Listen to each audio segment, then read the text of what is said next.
Hi everyone. In this video I'm going to be talking about Shakespeare's The Taming of the Shrew and more specifically the characters that we have in the play.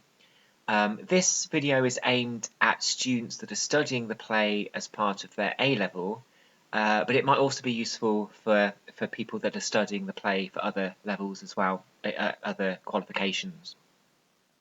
I'm going to be talking a lot about comedy because obviously this is a comedy.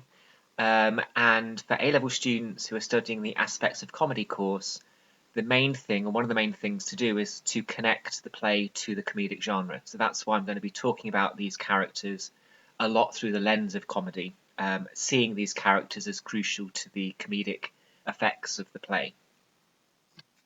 So I'm going to be talking about all of these characters in this video. We'll start with a brief introduction and then talk about four of the main characters. And then I've grouped them together in terms of suitors, servants, and induction characters. So you can navigate your way around this video based on the characters that you want to hear about. So let's just begin with a small introduction then. So we have to remember that this is a comedy, and this comedy is designed to be performed as a farce, which means that events are going to be quite quick, the pace is going to be quite fast, which means that characters are not going to be able to give a lot of personal insight about their human condition or their mindset. In a tragedy where the pace is perhaps slower, you might get more soliloquies, which enable the audience to understand a particular character's thinking process or perception. But in this play, in this comedy farce, you're not going to get the same level of personal insight. So things remain slightly more superficial, verging more on things like coincidence rather than realism. The characters, of course, are integral to the creation of comedy because they are the ones that are going to be creating farce or the physical slapstick humour. They're going to be indulging in wordplay or irony. You're going to have gullible fools or lovable rogues. You're going to have the significance of repartee between characters. They present themes such as disguise and deception, marriage and reconciliation, happy endings, and so on. So it's the characters that are driving the comedic action of the play. In a previous video, I'll put the link to the video in the description box below. I did a video about character archetypes in literature, sometimes also known as stock characters, and the same can be said for this play. You've got lovers, you've got the warrior figure, you've got the hero, the fool, the mentor or the sage, but in a comedy though, those roles can also be subverted or inverted and made to look more foolish than perhaps otherwise thought. And remember, of course, with Shakespeare, as well as all literature that's been around for centuries, you're going to have multiple versions of the play in performance. Plays, of course, are designed to be seen, not read. So you should always try and see the play in performance, which is why I always show DVD versions of the performance with my students so they can visually see on stage what's going on. It's how you get a lot of meaning in plays, is through seeing it in action. So remember, with all of those different performances, you're going to have differences in the way the characters are presented. So, for example, some performances are going to present Kate as a broken victim who's trembling in the corner. Other performances are going to portray her as more of a kind of ironic or sarcastic depiction of female empowerment. So what we're saying here is that characters change. There isn't just one way of playing a character. It will depend on the director and what the actor wants to do with that character. And that makes it interesting because you see the same character portrayed in lots of different ways, and that gives you different interpretations. So because Petruchio arguably is the main character, I've got two slides about Petruchio, simply because there's quite a bit to say about him, as you might expect. So Petruchio is based on the Il Capitano character from the Italian form of theatre called Commedia dell'arte. And his name translates as the captain. And the captain in these kind of comedias would always be a loner who would be an outsider. He would often be coming from a particular city or country other than the setting of the play, and that's obviously the case with Petruchio because he's come from Verona. And he would often brag, and Petruchio does a lot of bragging, as we know. That tells us that they're of higher status and also of their conquests, what they have conquered. and that includes also women. Although it's always debatable as to what extent the character has actually succeeded themselves in conquering these things. It could be that they have nothing to do with it. So we never quite know, for example, how successful Petruchio is at taming Kate, because a lot of it is her learning what to do and maybe playing him at his own game rather than him rechanging or reconfiguring her thinking processes. Perhaps it's all her. We also don't know what wars he's allegedly fought in. He says in Act 1, Scene 2, as a way to boost his status, that he's fought in wars. Well, we don't really know any specifics, so he might just be bragging there. The way that you react to Petruchio will depend on your own politics and your own relationship with what you see on the stage. So Petruchio can either be seen as outrageous, repugnant, and misogynistic, or he can also be seen as thoroughly entertaining. So, audiences can be relatively split on this. There are some directors, for example, some actors who refuse to play Petruchio because they conflict with their modern sensibilities about misogyny and the treatment of women. So this is why the play is interesting to study at A level, because Shakespeare is not telling us what to think about the characters. He's presenting the characters and allowing the audience to make up our own mind. So you can view Petruchio as outrageous or thoroughly entertaining. He's deliberately theatrical, opportunistic, resourceful, sharpness of mind. He's quite nonchalant, quite arrogant, quite pretentious at times as well. And of course, that could be to mock him as well. So just because he's the warrior figure doesn't mean he can't be mocked in comedy. His tone of voice can be both poetic and hyperbolic, as well as serious and matter of fact. So Petruchio is a great character to analyse language in this play because of the amount of figurative language that he will use and kind of make up as he goes along. Actors that have portrayed Petruchio have either portrayed him as sinister and violent, or playful or lively. And that will depend on how Kate is portrayed. So if Kate is terrible and out of control, then the actor who's going to play Petruchio will have to be sinister and violent to tame that, to curb that. Whereas if Kate is a bit more playful, then Petruchio maybe can also be less serious as well. So the two of them have to work as a pair, as a dynamic. So how Petruchio is played will often depend on how Kate is portrayed. In the play, Petruchio could be seen as being motivated by wealth and materialism, enhancements to his own reputation through taming a wife, or equally love, or maybe a mixture of these. Perhaps his motivations for taming Kate change as the play develops. And he has, at times, you could argue, a flirtatious dynamic with Kate. At the end of the day, he is her suitor. We kind of forget that Petruchio is a suitor. He is. We kind of think that Lucentio and Hortensio are suitors, and Gremio, but Petruchio is as well, and we need to remember that. It just so happens that he is Kate's only suitor, of course, so she doesn't have much choice like Bianca does. But as well as being a suitor, which has connotations of courtly love, he is also her master because of the patriarchal society of the time and how guardianship would have transferred from Baptista to Petruchio post-marriage. Petruchio is also entertaining to watch because he can turn quite formal events into something which are far more entertaining, into a game, like the wedding, for example. He is not regulating his behaviour based on what he's doing at the time. He's tenacious, he's dedicated, and he never loses sight of what he wants, which is to tame Kate, and he's going to do whatever he can possible to succeed. You could argue that Petruchio is brave and courageous because he's going where no other man has gone before in giving Kate attention. He has to adopt the disguise of a metaphorical soldier in order to conquer Kate and ultimately and arguably finish victorious. So that's why we've got lots of semantics in this play to do with fighting and war, because he's having to become almost this soldier in the battlefield of love. Most of the time, because of usually Petruchio is played as a very physical, energetic character. Lots of the slapstick has something to do with him. And of course, the physicality of the play is in part of the comedic action. At the time, there would have been lots of taming plays. Shakespeare did not create the taming play as an idea. There were many at the time. They would have been popular for an Elizabethan Jacobean audience. So, as is the case with Shakespeare, Shakespeare often is influenced by what's already around, and he will then take those ideas and put it into his own play. Writers still do this today, of course. So, in those other taming plays, there would have been more physical violence, what we would now call domestic violence.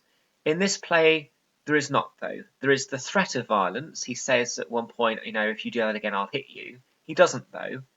And he prefers to beat Kate metaphorically with words rather than his fists. So Shakespeare in this play has turned away from using violence.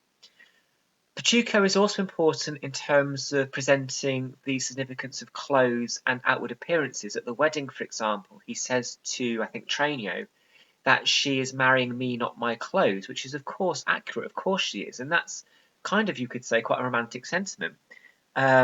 Because even today, if you're marrying somebody, you could marry them in a bin bag. It doesn't matter because you're still marrying them, the person you love. What do clothes and appearances have to do with it? So Petruchio also rejects this idea of facades, which links to this idea that this is a warts and all depiction of marriage rather than something that's cute or, like a rom-com. It's much more real in places. Petruchio is also the master of the metaphorical taming school, which Lucentio and Hortensio will probably have to attend in order to tame Bianca and the widow, after the end of the play.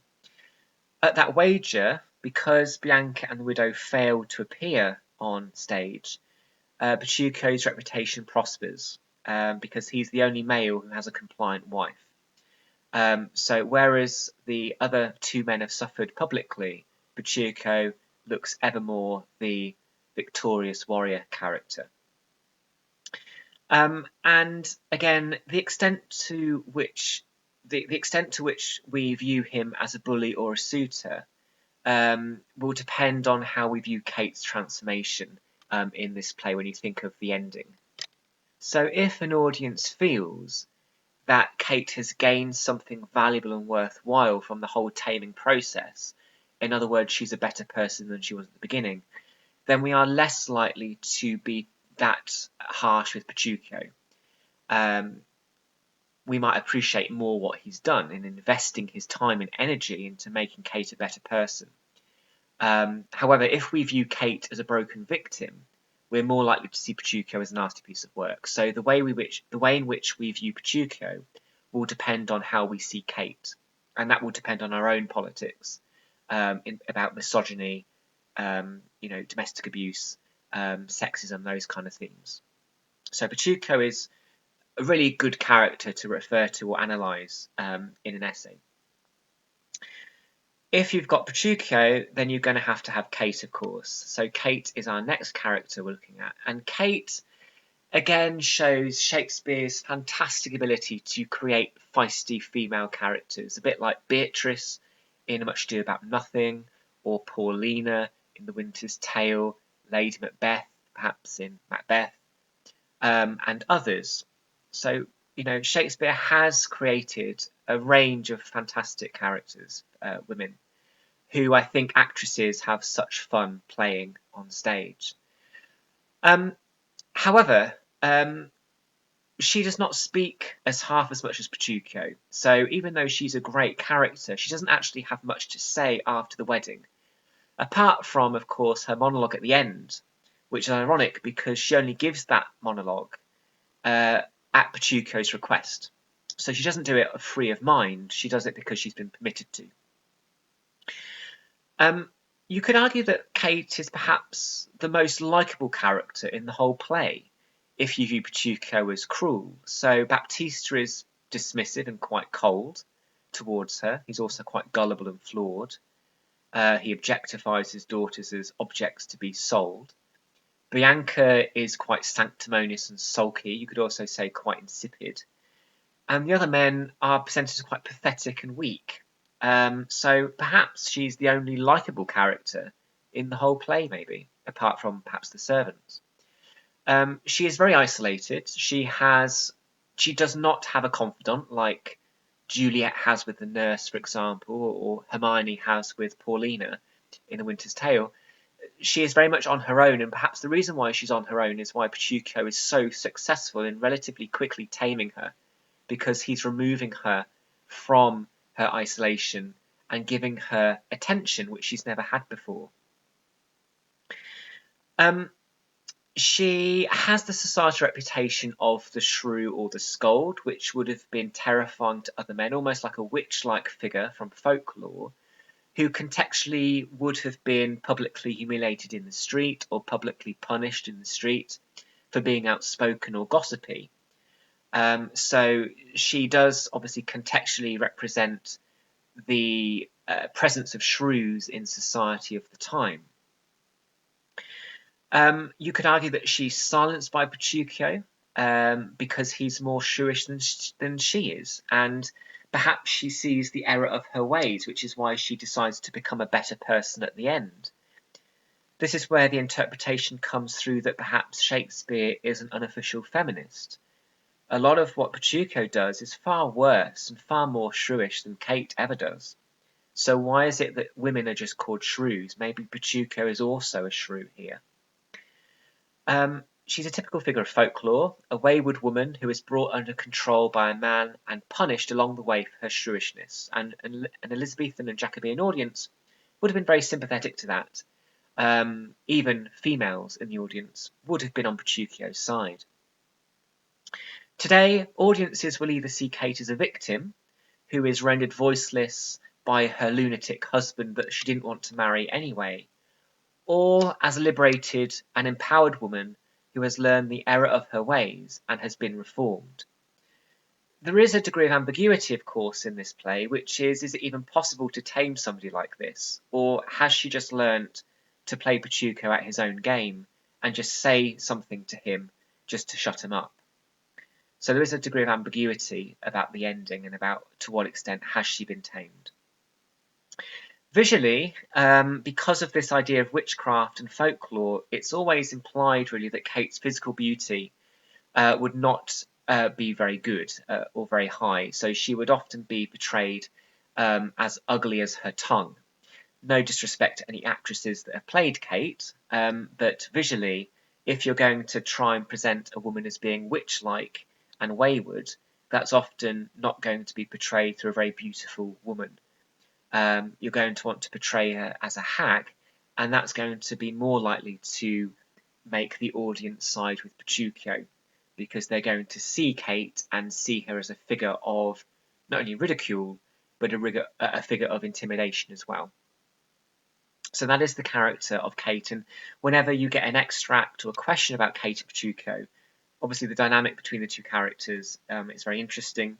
Perhaps by the end they're more alike than we thought. They're both called devils, they're both called raging fires, so maybe there's a degree of similarity between them. Kate's sister is Bianca, and she, I think, is designed to be a bit of a foil character to Kate. She's supposed to be a silent, obedient, and relatively insipid girl who has the men wrapped around her little finger, including her father. So she is quite manipulative emotionally.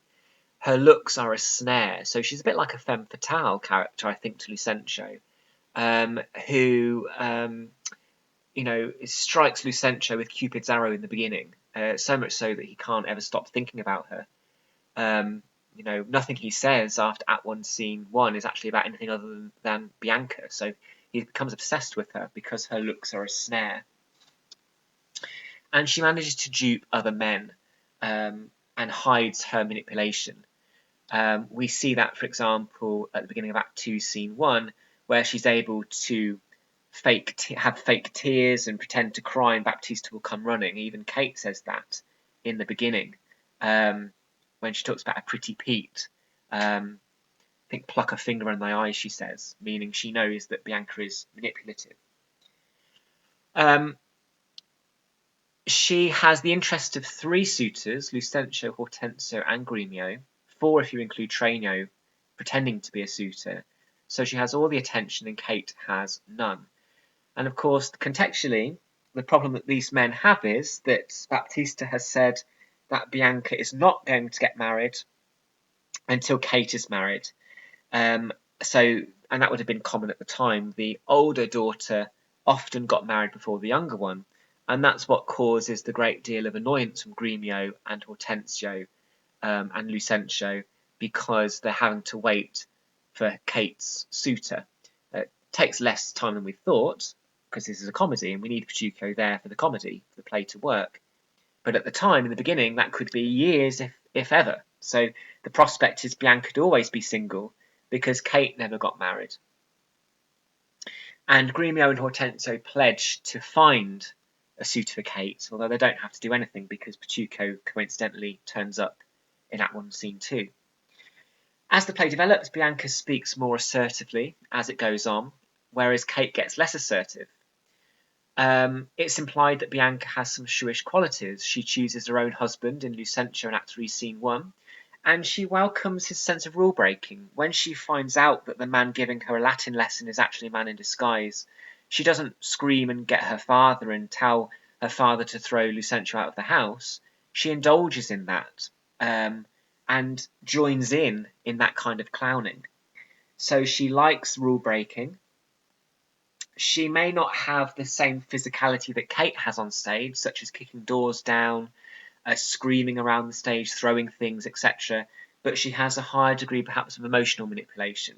At the end, for example, Lucentio has to realise that he's married to a shrew, of which he was totally oblivious beforehand. So Bianca, designed to be Kate's foil, although crosses over with Kate, Kate becomes less shrewish, perhaps, as the play goes on. Bianca gets more shrewish.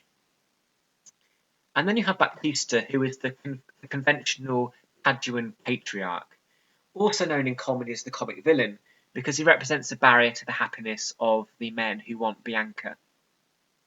He views his daughters as objects to be bartered, and he will happily give over Bianca to the highest bidder. So this is a bit like eBay here. And Tranio and Gremio, for example, at the end of Act 2, Scene 1, have to barter and list all of their possessions to get Bianca. Little does obviously Baptista know that it's not Lucentio, it's Tranio in front of him. He clearly has a favourite child. His favourite child is Bianca, and he often spends a lot of his time in the early parts of the play keeping the two separate. So he tells Bianca to go indoors and tells Kate to stay outside. He does, though, show some concern for Kate later, although limited. For example, he's worried about Petruchio being late to Kate's wedding and her being humiliated. And he's also worried that Petruchio doesn't love Kate enough, because Baptista realised that Petruchio was talking about money a lot. So he does show some concern, but at the end of the day, he does allow Kate to marry Petruchio, and he does allow Kate to leave the wedding with Petruchio at the end of Act 3, Scene 2. So perhaps he also does want to get rid of her and rid the house of her as well. Baptista, of course, is an important character because not only does he insist that the older daughter has to be married before the younger one, he also says very early in the play that he is looking for a tutor for each daughter, and that is what Lucentio and Tranio overhear, and that's what encourages them as the catalyst to spend pretty much the whole play in disguise as other people. So they have to overhear Baptista in order for that to happen. Baptista, therefore, is the figure by which the young characters are indulging in clowning and pranks. They are trying to outsmart him. So despite Baptista being the wiser, older character, he is still gullible, because not once does he not think that the characters are not who they say they are. So he doesn't question Lucentio or Cambio. He just believes that it's a tutor. And this is common in comedy, how the older characters who have less energy and less vigour are often outsmarted by the younger characters who do have the energy to indulge in these kind of complex pranks to get what they want, such as Lucentio. So despite him being older, he is gullible, and that shows how comedy can often invert the idea of the mentor or sage archetype for comedic effect. Because this is a comedy, though, he is not going to have any consequence for being a pretty mediocre father. It's not like King Lear or The Winter's Tale, for example, where there is a degree of punishment because of flaws, which are both tragedies or around closer to tragedy than comedy. In a comedy like Shrew, the father figure is not going to suffer a consequence because of his bad parenting or flawed parenting, simply because this is a comedy and we don't want to see revenge or violence. I'm going to turn now to the suitors. So, arguably the most important suitor is Lucentio. He's the young Elizabethan gallant, the courtly lover. He's also a bit of a hopeless romantic, and Lucentio, of course, belongs to the subplots. He belongs to the Bianca plot, not the Kate and Petruchio plot. And when we get to Act 3 and Act 4, it's important for comic relief for him to be pretending and getting himself in these farcical situations, because it conflicts with the darkness and the dark undercurrents of the Taming plot with Petruchio and Kate.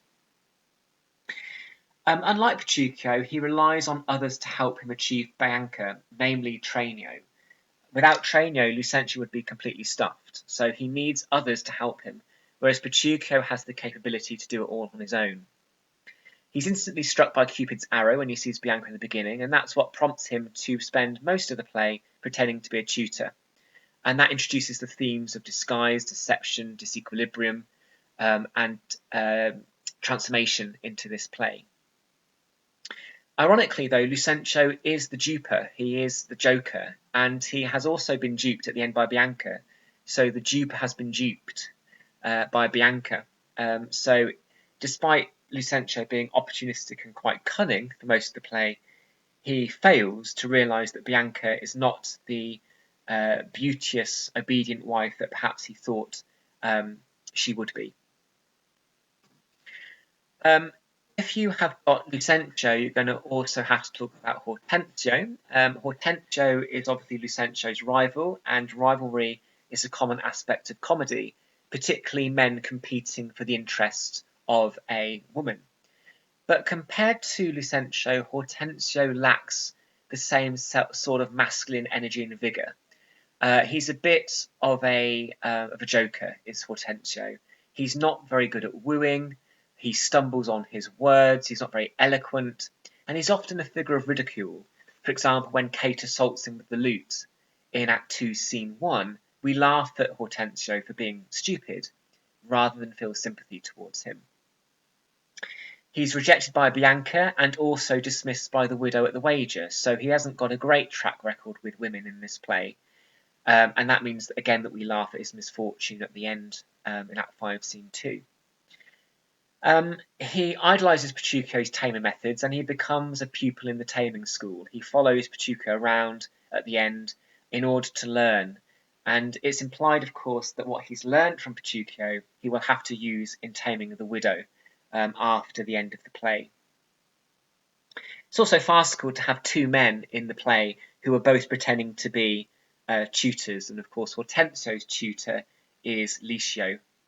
So again, it's the comedy operates on coincidence and farce.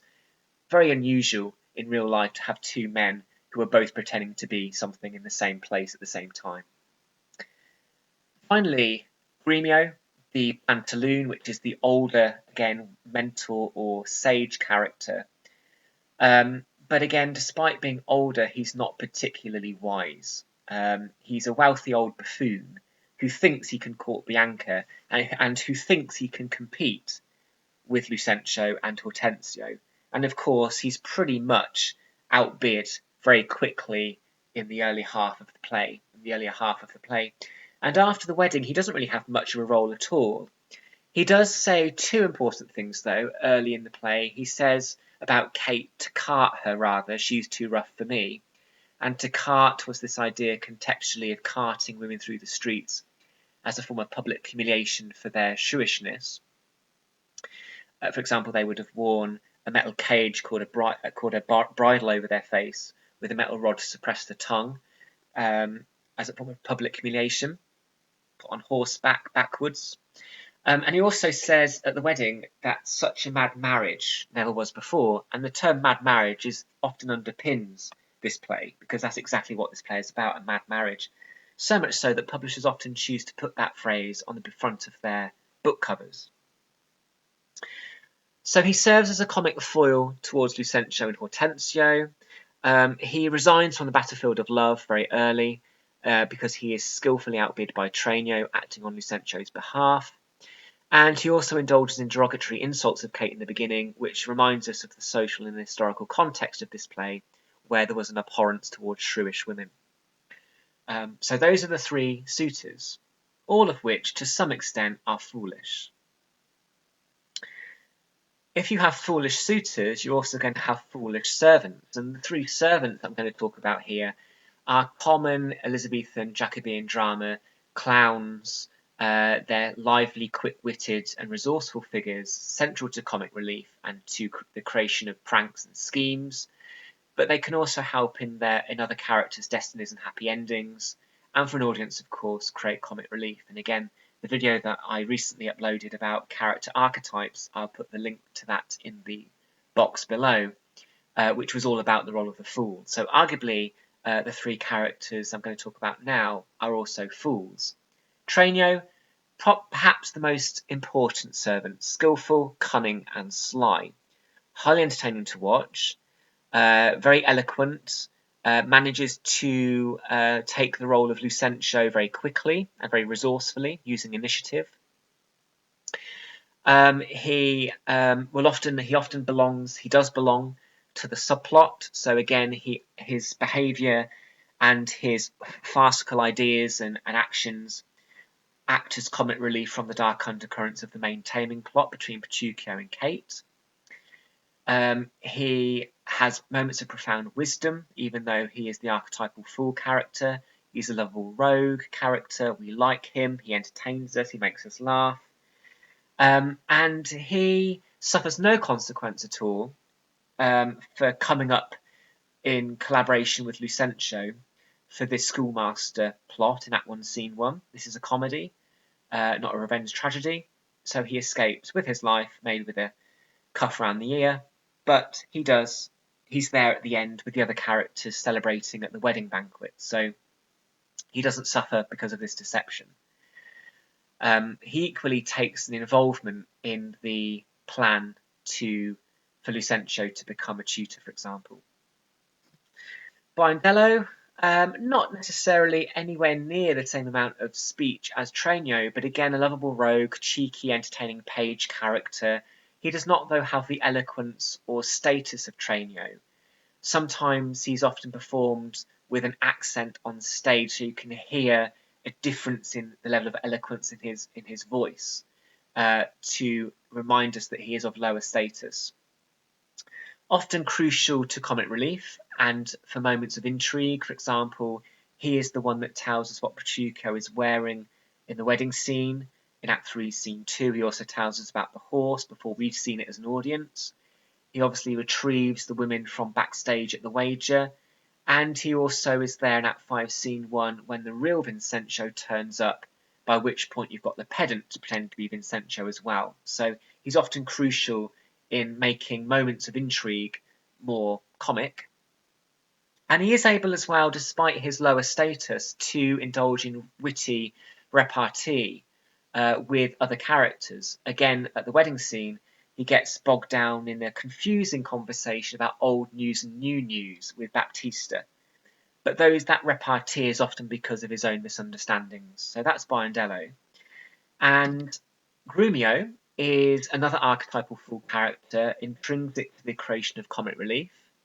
Despite his lower status, he's very loyal to Petruchio, and he knows Petruchio well enough to speak with wisdom. He knows, for example, that Petruchio is very tenacious and will do whatever necessary to get what he wants. Out of the whole play, Grumio is the only character that knows Petruchio probably better than the audience does, because they've known each other for years. He's obviously travelled with Petruchio to Padua from Verona. So Grumio helps us understand Petruchio's character as well. As well as this, Grumio is the only character that can mock and poke fun at Petruchio as well. So that moments of wisdom idea, yes, he might be of lower status, but he is able to mock perhaps the most powerful character in the whole play. Again, using the video on archetypal fools will help understand that in the description box below. So Grumio is a clownish figure. He often supports his master in taming Kate. You know, he doesn't allow her to eat in Act 4, Scene 3 with the beef and mustard. And like Bindello, his verbal skills, his verbal testimony is entertaining to listen to. Again, he will often speak in a very deadpan manner. And Grumio is also important, as are really all of these characters, I think, as well, in the creation of slapstick. The energy that they have on stage. You're going to have to be quite physical and energetic if you're going to get involved in these kind of pranks and these kind of plots. So again, slapstick links all of these three characters together as well.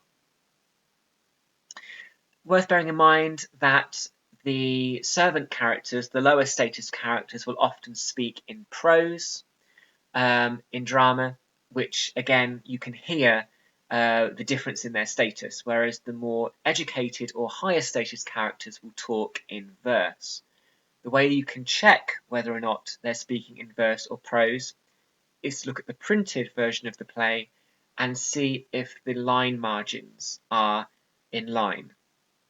If they're in line, if they've been justified, it means that it's in prose. If they're all jagged, it means they're in verse. Okay, so that's how you can check. Finally, I'm going to talk about the induction. So even though, of course, our three induction characters aren't really any of the main characters, although in a performance the induction characters will often be played by actors playing the main roles, they don't feature in the main play. You still might get a question on the induction, and you still might get an extract from the induction, or you still might want to talk about the induction. So that's why we cannot reject completely the induction characters. Christopher Sly is the first character we meet, really, and he is a drunken tinker who has been thrown out of a bar because he's drunk by the hostess or barmaid. He's broken a few glasses, and he, in the end, after his kind of drunken outburst, ends up laying unconscious in the street in the gutter. His situation parallels Kate. He's being transformed as a lord because of the Lord's prank. So again, despite meeting him very, very early on in the play, he does reinforce the theme of transformation, mirroring Kate. It's also worth thinking about Petruchio at the wedding scene. Petruchio, through the deliberate act of rejecting his rich garments for rags, Petruchio goes from rich man to poor man, whereas Sly goes from poor man to rich man. So again, it shows how comedy is all about blurring the boundaries between socio-economic divides and making characters change status in a transient manner. Because there is a belief that Sly will return to being a drunken tinker at the end, even though we don't see that. Some people believe that this induction has been lost somewhere. It also shows, if you are studying Tam O'Shanter, one of the poems in the comedy anthology, that comedy often focuses on regular people of lower status, of lower class, who might have uncultivated behaviour, and Sly's drinking habits reinforce that uncultivated behaviour. Perhaps it's an ironic name. Sly means cunning. Well, there's little cunning about Sly here. And it also, in terms of the themes of the play, lets us know what to expect when the play begins in earnest in Act 1, Scene 1. A play about nonsense, a play about pranks, a play about lowly characters, commoners coming into contact with rich characters, about gullibility, about buffoonery, and about just messing around for a laugh. And about transformation and domestication and changing status in a transient way as well. So Sly is very important in terms of foreshadowing for the rest of the play. Then we have the Lord. The Lord is returning from hunting with his hunt dogs, and the animal imagery therefore links to falconry. This idea, again, that the animals are being tamed from wild animals to domesticated animals, which links to the line when Petruchio says to take this wild Kate to a Kate comfortable as other household Kates. So this idea of domestication, which obviously foreshadows Kate's transformation. The animals, the extent to which an animal is tamed or domesticated will rely on the strengths and the skills of the tamer. The Lord says he wants to practice on this drunken man, which means to play a prank, which reminds us that comedy, despite status, relies on people playing pranks on other people, despite people's ethnic or socio or economic divides or differences. He's laying unconscious in the gutter, and it's very coincidental, therefore, that of all the streets that the Lord could be riding down, he happens to ride down the street where Sly is, and of course we need that to happen for the prank to take place. And he plans an elaborate prank on Sly, with the other people and the servants helping him to make it successful. We're going to surround him with clothing and artwork and food and music, and have nice perfume in the air, nice air freshener. So it's an elaborate prank which is very farcical, and he also has the idea, of course, to get Bartholomew to pretend to be Sly's wife. So Shakespeare, through the induction and through the Lord being in the same place and time as Sly, is showing that juxtaposition between high and low status characters, but also how those characters can coexist in the same space. And that would have been very similar to the audience who would have seen this play in the Jacobean era, for example, or the Elizabethan era. The audience would have been made up of people of all statuses and wealth. You would have had the richer people on seats around the outside of the globe, and the people that stood in the middle of the globe, called the groundlings, who would have had less status. So, regardless of your status, there would have been somebody to watch on stage that would have been like you, and so it would have been relatable. Finally, the character of Bartholomew. He is a man who pretends to be Sly's wife on the instruction of the Lord, and ironically, he says he's going to be Sly's wife in all obedience. Of course, the dramatic irony, we know that obviously it's a man. Comedy, of course, is often about cross-dressing, it's about disguise, and this is another example of that in this play. Maybe Shakespeare is making a comment about gender issues, about men and women and how they coexist together. Maybe making a societal comment about how women are expected to be obedient and men have all the power. So maybe Shakespeare is making fun of the patriarchy here through having a man as a woman saying this about obedience. Bartholomew also helps us understand the significance of transformation and clothing in this play, obviously foreshadowing what happens later in the play with the hat and the gown, and Kate's transformation and Petruchio's garb at the wedding. And Bartholomew also allows some bawdiness to come through, because one of the things that Sly wants to do, pretty much as soon as he sees Bartholomew, or in brackets his wife, is to go to bed with her and have sex with her. And of course that comes across as very unromantic and very uncultivated, which mirrors exactly what the play is. This is not a play about love at first sight. It's not a play about happy ever afters necessarily. It's not a play about walking together hand in hand into the sunset in a kind of gooey way. It's a warts and all depiction of matrimony and the interplay between men and women at this time in society. So it reminds us that sometimes comedy can also come from the depiction of uncultivated but quite also bawdy humour with lots of innuendo. So despite those characters not being any of the main characters, we still do need to know about them because they help us understand the main play because of the amount of foreshadowing, and you also might get a question or an extract about the induction, or indeed you might want to talk about the induction in an essay of your own choosing. So those are the characters, or the main characters of Shrew. So I hope that's been useful. So what I've been trying to do here is talk about the characters not only in terms of their significance in terms of the plot, but also in terms of the comedic genre. And connecting the characters to the comedy genre is something that students will have to do if you are studying the A-level aspects of comedy course with AQA. Okay, so hopefully that's been useful, and thank you very much for watching.